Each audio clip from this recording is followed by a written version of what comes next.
अगर आपने मेरे चैनल को अब तक सब्सक्राइब नहीं किया है तो इस लाल बटन को दबाकर सब्सक्राइब ज़रूर करें और बगल में इस बेल बटन को ज़रूर दबाएं जिससे कि आपको आगे आने वाले सारे वीडियोस का अपडेट मिलता रहेगा। आज मैं आप लोगों के लिए लेकर आई हूँ गेहूं के आटे से बने गुब्बारे जैसे फूले फूले भटूरे। जब भी छोले हम बनाते हैं तो मैदे के ही भटूरे हम घर पर बनाना पसंद करते हैं। गेहूं के आटे से आप भटूरे बनाएं जो कि बहुत ही टेस्टी और सॉफ्ट बनते हैं। तो यहाँ पर मैंने 3 कप गेहूं का आटा ले लिया है और डाल दिया है 3/4 कप के बराबर सूजी। इसमें अब मैं डाल दूँगी बेकिंग सोडा, यहाँ पर आधा छोटा चम्मच, चीनी 1 टेबलस्पून और नमक स्वाद अनुसार।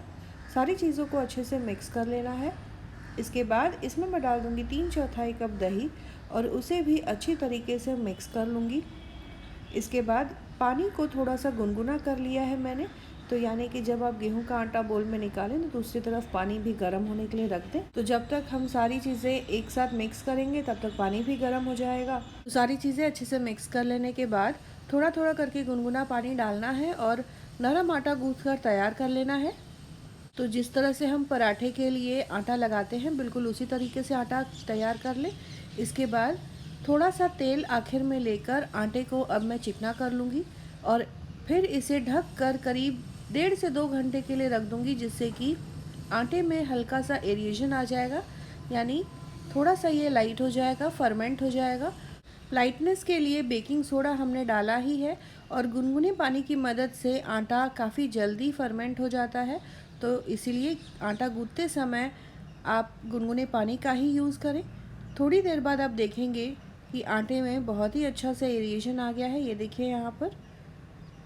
तो अब मैं इसे थोड़ा सा चिकना कर लूँगी और फिर इसकी छोटी छोटी लोई बना लेनी है।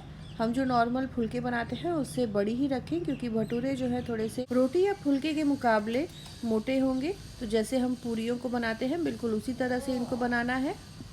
तो यहाँ पर आप देख सकते हैं कि मैंने छोटी छोटी लोई बना ली है और अब इनको गेहूं के आटे से थोड़ा सा डस्ट करके बेलना शुरू करूँगी। तो आज मैं भटूरे को थोड़े से लंबे शेप में बेलने वाली हूँ, आप चाहें तो गोल भी इसे बना सकते हैं।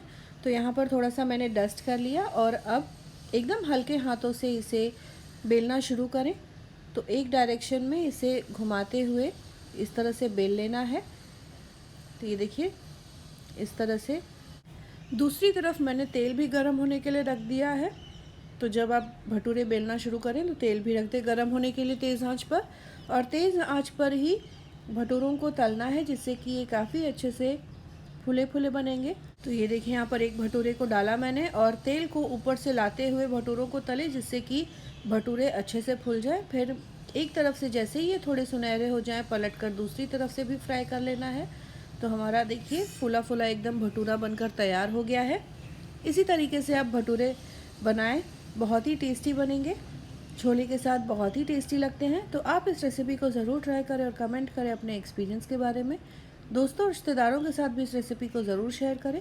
मिलते हैं अगले एपिसोड में इसी तरह से एक और नई टेस्टी रेसिपी के साथ। Thanks for watching.